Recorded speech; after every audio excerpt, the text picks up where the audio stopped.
Sur ça, on va parler de Samuel Paty et des 4 enfants qui ont été arrêtés pour apologie du terrorisme, des 4 enfants de 10 ans qui ont été arrêtés chez eux tôt le matin pendant qu'ils dormaient encore pour apologie du terrorisme, qui ont été gardés toute la journée. Les choses ont escaladé, c'est-à-dire que d'abord, ils ont refusé de faire la minute de silence. Moi, j'aurais personnellement tout autant refusé de faire la minute de silence. Je ne participe pas au fanatisme républicain. La République n'est pas une religion et je ne souhaite pas en faire une. Ils ont eu une discussion avec le professeur. Le professeur les a entendus dire quelques trucs un peu gênants. Il en a fait part au directeur. Au travers du directeur, au final, le procureur en a été informé.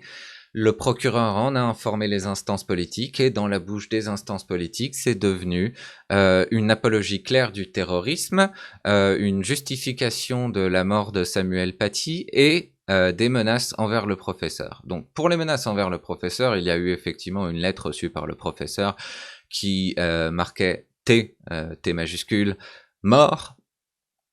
Il a porté plainte, n'empêche que lui-même n'a pas demandé l'arrestation de ces gens-là. Le directeur de l'école n'a pas demandé l'arrestation de ces jeunes-là. Mais les instances politiques ont pris la décision d'elles-mêmes d'aller arrêter ces jeunes pour apologie du terrorisme, des jeunes de 10 ans. C'est effectivement comment tu fais en sorte qu'il y ait moins de terrorisme en France, en instigant plus de haine contre l'islam.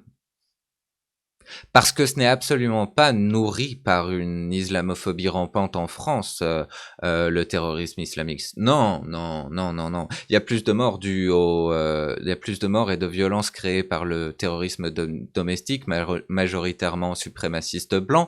Il y a plus de morts et de violences créées par la police, généralement participant à cette suprématie blanche.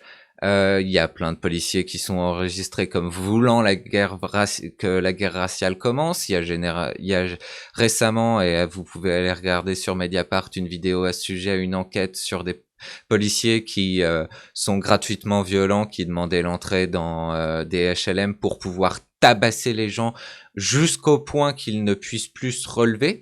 Vous entendez même des policiers fabriquer une histoire pour pouvoir justifier de la violence qui a été perpétrée contre un mineur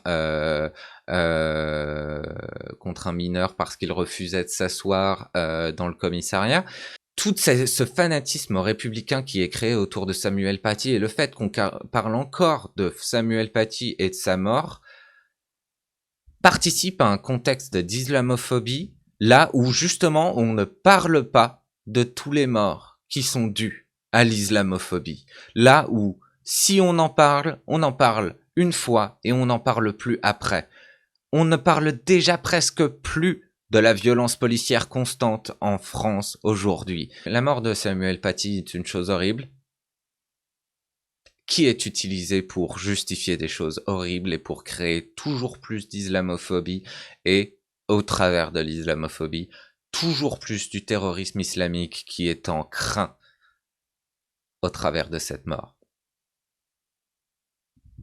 On tourne en rond. On tourne en rond. Si déjà la France arrêtait de vendre des armes aux pays tels que Israël ou justifiant une oppression active des Palestiniens ou de l'Arabie Saoudite qui justifiant du coup la maintenance des groupes terroristes au Moyen-Orient tels que l'État islamique, puisque toutes les armes que l'on vend à l'Arabie Saoudite finissent dans leurs mains. Peut-être que enfin le terrorisme islamique serait bien moins un danger que ce qu'il ne l'est aujourd'hui.